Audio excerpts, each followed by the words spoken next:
అయితే విజయవాడ గుంటూరే కాదు, ఇప్పుడు ఆ లిస్టులో కాకినాడ కూడా చేరిపోయింది.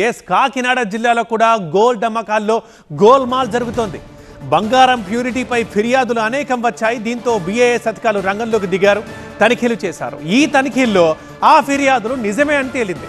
ఇక్కడ నకిలీ BIS మార్క్తో ఆభరణాలు అమ్ముతున్నట్లుగా నిర్ధారించారు. ఇక 916 KDM హాల్ మార్క్తో ప్యూరిటీ లేని బంగారాన్ని అమ్ముతున్నట్లుగా గుర్తించారు.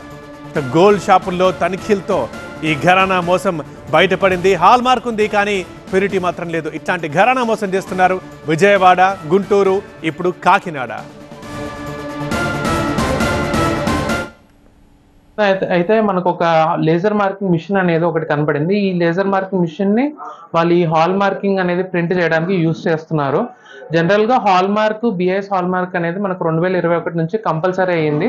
అది కేవలం లైసెన్స్ ఉన్న టెస్టింగ్ సెంటర్లో మాత్రమే టెస్టింగ్ చేసి అదొక ప్రాసెస్ ఉంటుంది, ఒక 8 గంటల ప్రాసెస్ ఉంటుంది.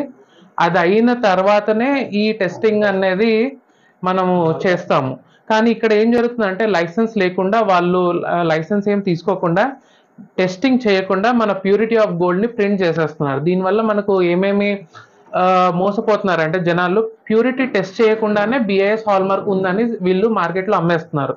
ఇది మనకు ఒక రకంగా మనము కస్టమర్స్ ని మోసం చేస్తున్నారు.